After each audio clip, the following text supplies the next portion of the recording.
Hey, happy Saturday night, everybody. It's Saturday evening. It's getting cold out there. I don't know what the temperature is right now, but it's pretty damn chilly. I rode my bike to work the other day. It was like 30 some degrees. It was damn cold. It was damn cold.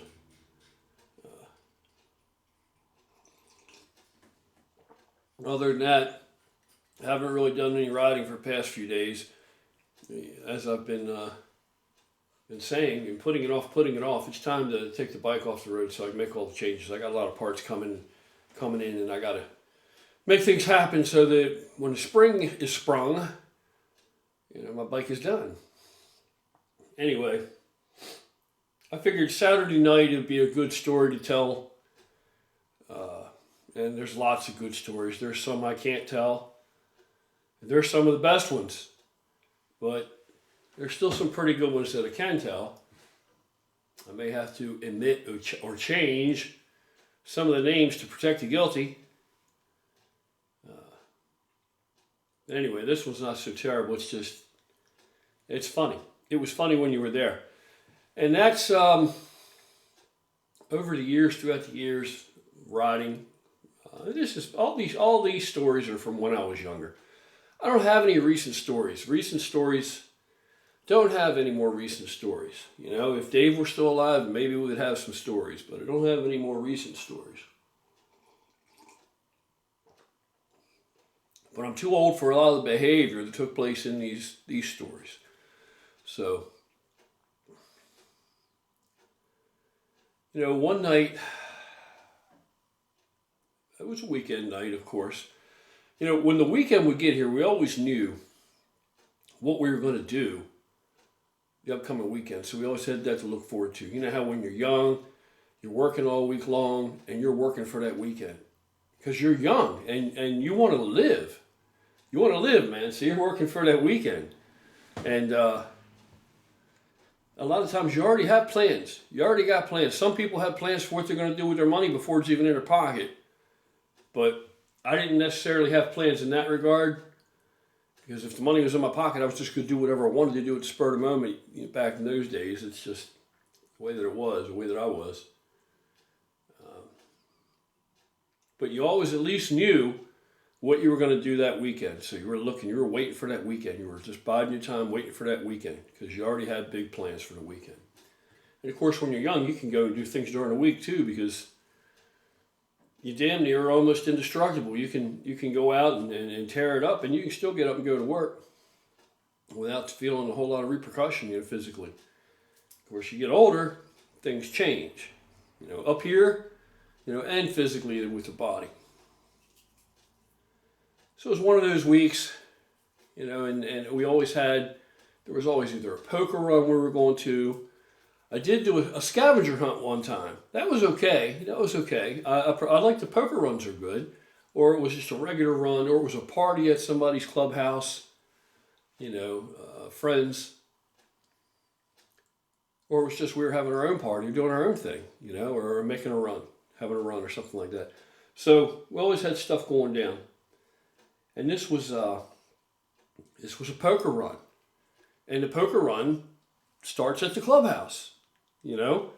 And from the clubhouse, you have a list of these bars you're going to. Sometimes the bars that you're going to in advance, and sometimes you don't. In other words, when you leave the clubhouse, you got a list, what bars you're going to. And people are just coming and going at various times, however, whenever they get started, all through the night. So when you get to the clubhouse, it is a cluster bomb of motorcycles and riders and chicks and everybody that is either getting there or departing from there or hanging out, socializing before they leave, getting their shit together and waiting for other people to meet them there so they can all go on roll out together. We pull up to the clubhouse, and of course there's just tons and tons of motorcycles. We got parked halfway up the damn street. There's myself, a brother named JD, who's a hell of a rider, and my ex-buddy, who's on his panhead, right? So we get over to the clubhouse and park our bikes, and we're walking up. And as we're walking up, I'm stone sober, of course, because it's early yet, and We're walking up to the clubhouse. Well, this clubhouse was situated in the city limits. It was like you go through an industrial area, and the industrial part of town kind of connected the county outskirts to the city outskirts. That kind of like blurred into or merged into the county, from the county to the city. So this clubhouse was situated near there, and it was situated near a very trendy part of the city, down near the water, and cobblestone roads and all down in that area, but not right there immediately at the clubhouse, but near there. So you had a wide variety of people in the general vicinity on weekends. You had college kids, you had all these, you had everybody, you had all kinds of people that lived there. So we're walking to the clubhouse, and as we're walking to the clubhouse, there's two guys walking towards us. And they're all decked out in leather, and one guy's wearing chaps, and he's got like a cod piece on with like studs all over it, which maybe it's a little over the top, but whatever. Be yourself, do your thing if that's your flair for fashion back in the day, whatever have you. Not my thing, but whatever. So we're walking, and the guy's kind of like eyeballing me, so I'm not looking hard at him. The night's just started. I'm not trying to have a bad time. I'm trying to have a good time. So walk with my buddies, and we can't help but notice this guy's like really looking at me as he walks by. He keeps looking. So I'm looking at him, and I'm like as I pass him by, and then I was shaking my head, and I look at them, and they're going, "What the fuck's wrong with that dude?" I said, "Fuck if I know." So I turned and looked back, and the guy's bare ass was hanging out. He had on these chaps. They were assless. His entire ass was showing, hanging out of these chaps. That cod piece was like a jockstrap thing. And I'm like, what the fuck? So we're all three of us are looking at this going, who in the fuck is that? So we get to the clubhouse. It turns out, come to find out, that right almost smack next door, was, because this was like a commercial area, almost next door to the clubhouse was one of the larger gay bars in the city, and it was a leather night. Coincidence of all coincidences, it was leather night at the gay bar. So when we went to the clubhouse and then it made sense, but still I'm wondering, how the fuck do these dudes that are attending this leather night, if they're not, they're on cars, they're driving cages, do they stop? What if you gotta stop and get gasoline? You get out and pump gas like that? I don't know. Anyway, when we're leaving the clubhouse, we go in, register, say hey to everybody, shoot a couple games of pool or whatever, maybe have a few drinks, and then we go out and hit the road, hit the first bar. And as we're coming out, now there's more people out and about, and we can see a bunch of leather boys hanging out in front of the gay bar, because the entrance to the gay bar is down further than where we park. So now that we're aware it's there, we can see it. So I always just thought that was very ironic, that clubhouse was situated in such close proximity as the gay bar, and they happened to be having leather night the same night that this well-attended poker run was. But it was funny. If it doesn't sound funny to you, you had to be there. It was pretty funny. It was like something out of the Twilight Zone initially, but there's always gay people around. There's always been gay people around. I've worked out and trained with gay people that were, muscular, strong, powerful guys, could move some serious weight and shit that I didn't even have any idea. I have almost no gaydar. I have no idea, not that it matters, because it's so, it's completely an innocuous thing, and I'm not really in tune to specifically looking at people and wondering, oh, I wonder if that dude's gay. Oh, I wonder if that, it's not a thing. People are out there. People are people. There are all different kinds of people. But near where I lived, there for a little while, I lived in that little trendy community that was, with the cobblestone roads and on the water. I actually lived there for a little while. And that was okay. It had its pros because you had such a wide variety of bars down there. And, the plus to that was you could go out any night of the week in walking distance and hear whatever kind of music you liked, particularly blues. Lots of blues around there, and ragtime and shit like that. So that was really nice. I liked that. Those cobblestones are a pain, major pain in the ass to ride on. Major pain in the ass on a motorcycle. Huge, a thing to be avoided if possible. But I had this tire on my, I've told you before about my FXR, and that was the bike I was riding at that time. I had this black FXR, and it was a very, very, very fast bike. It had tons of motor work done on it. It had 2-stage nitrous fogger system on it, but I never used it. It was just one of those things. Just on the motor alone, it was a beast. The cams had such overlapping valve timing that just fire come out of the pipes when you're cracking on it flying down the road. Just steady, blah, blah, blah. So it was a pretty fast bike. And I would, go through tires occasionally with this bike. Wouldn't sit there and burn the tire off of it or hold the brake and put my front tire against anything or anything like that. But it would squawk the tire. You could peel out with it, which I did from time to time because half the time I was intoxicated, shouldn't have been riding. Which I was like an awesome intoxicated rider. It's just a famous maniac, to tell you the truth. I'm not really ashamed to admit, but because it's just the reality of what it was. Today, I'm a compromised rider, even sober. So obviously, I'm not drinking and riding or driving or any of that shit today. I was just a dumb kid back then. But so the tire, at one point, I had a tire on there. It was pretty worn out, and it was still okay on dry roads. But when it would rain, I already knew to expect it. If I was sitting at the bar and I saw it was raining out, I said, well, there's no hurry to leave now because the road's going to stay wet. It is wet, it's going to stay wet, and I'm most likely going to go down at some point before I get to where I'm going when I leave.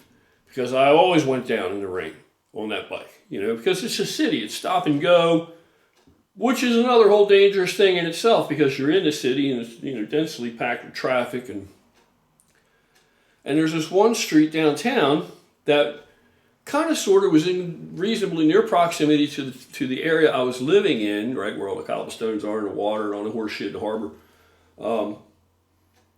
And I had to come through there, and the one road still had the streetcar tracks down in the roads, streetcar tracks in the street. So, and this was another time on a Friday night. I'm coming home, trying to get home. And I hit those, and had a girl in the back, and she was wearing like some kind of thin cotton type stretch pants or some shit like that. It wasn't anything, she wasn't wearing anything to, and she was really small and lightweight, and it's raining, and I hit these tracks with that bald tire. Zip, bike went right out from under me, bike slides up the road a little ways, I hit the ground, she goes down, tears the whole side of her pants open, but she didn't get hurt. It was a rain because it was a nice rainy, slick-ass road. Luckily, you didn't really get any road rash or anything like that. It wasn't a big deal. Pick the bike up, and, as long as you don't get hit doing it, get the bike picked up, get it started, get back on it, get on about your business. But it certainly would put the fear of God into you, that's for sure, when it happened. It's because it's completely unexpected. I mean, it has happened. It probably will happen because the tire's bald, should have been replaced months ago. But even though with all that to be considered, you still don't know the exact moment that it's going to happen. So it's quite a shock. So I got her to where she was going, and I couldn't even take her to the other side of this steel bridge. She wanted to get on the other side of the bridge. She lived right over there. I said, you're going to have to walk across that steel bridge. It had a sidewalk on the side. I said, it's too wet and slippery out with this tire. I already went down once. Unless you want to repeat of that, I'm not going up on that steel bridge. So I go head home, and I'm kind of shaking from going down. I'm a little rattled, and the traffic and the cars. So I'm not trying to die. I'm way too young and having too much fun. So, but at the same time, for whatever logic there is in it, I'm not going to put a tire on the bike yet either, right? At the moment I might feel like I want to, but by the time I get a tire and take the bike off the road to do it, I'm missing out on something. You know what I'm saying? So I'm riding it too much. I figure the winter's coming. I'll do it then. I'll just have to survive and watch out for inclement weather. So I pull over to the first bar because I'm this little trendy spot there where I live. I'm living at the time. There are bars all over the place, and it's early. It's just gotten dark. So I pull over in this bar, and this bar was called Birds of a Feather. Birds of a feather. I'm like, okay, whatever. It's probably an old name. This is an old area. It's been here a long time. The name handed down, whatever. I mean, it doesn't mean anything to me. I don't care what the fuck it's called. Watering hole's fine. I don't give a shit what it's called, you know. Happy Day Bar. I don't care what the fuck it's called. So I go in there, and as soon as I walk in the front door, everybody's like looking at me. And I'm like thinking, you know, and I'm young, you know, so I'm a little, you know, high strung. And I just went down, so I'm a little rattled. So I'm like, there's a guy back here shooting darts with another guy, and they stop and are looking at me. And you know how you acknowledge somebody, you notice somebody, you may even nod your head to them or something like that, but you go on about your business. You don't sit there and just be looking at a motherfucker, right? Because that's not a good idea. And hey, they're all looking at me, so I'm like, the fuck is up with this place? I've never been in there before. So I go up to the bar, I get a shot and a draft. So I drink the shot, drink the draft, and I'm looking around and I'm thinking, and I probably said out loud, you know, this motherfucker's got some eye problems up in here. Let me get the fuck up out of here before I gotta fucking do something to somebody. You know, so I start to walk out of there and I leave. And I don't know why they're all looking at me, so I get on my bike, I go back to the house. Okay, well, girl comes over who has lived in this area all her life. Very, very shortly after, I get home, take a shower, you know, pop a Rolling Rock from in the fridge, and here she comes over, and I tell her about it. I said, hey, you're familiar with that? Because she worked at a bar, local bar. She was hostess at some bar. So I said, hey, you familiar with that Birds of a Feather down the street? She goes, yeah, why? I said, you know, I went down on Light Street on tracks, you know, it's all right and shit, but I was a little rattled, so I stopped in there and get a drink, right, just to, you know, recenter, rebalance myself. And all these dudes are in there, man, like looking at me, like eyeballing me. Is that like a tough bar, or that bar got reputation for fights, or what's up with that bar? And she goes, Birds of a Feather? I said, yeah. She goes, Jimmy, you know it's a gay bar, right? It's like, ain't a gay bar. She goes, did you see any women in there? It's like, nah. But that don't always mean anything, right? Weren't there women in the gym last night when I was in there? It was a sausage party, but it's just what it is. It's just luck of the draw. She goes, that's a gay bar. That's why they were probably looking at you. They probably wanted to fuck you, not fight you. So I'm like, Jesus Christ. You know, can the day get any worse? Must be oblivious. Whatever.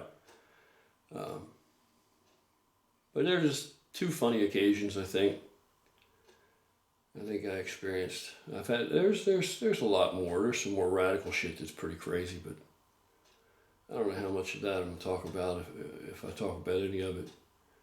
But that's pretty much the experience with gay bars and riding motorcycles that I've experienced. Birds of a Feather. Then the name made sense. All right, that's it. And as always, I make videos I don't always put up because sometimes they just don't seem to go anywhere. You know what I mean? Don't make any damn sense. So I'm going to look at it, and if I think there might be somebody out there who might get a chuckle out of it, I'll put it up. Other than that, I'll catch you guys in a little while. I am going to put some videos up tonight about diet, nutrition, and training. Take care, and I'll be back shortly.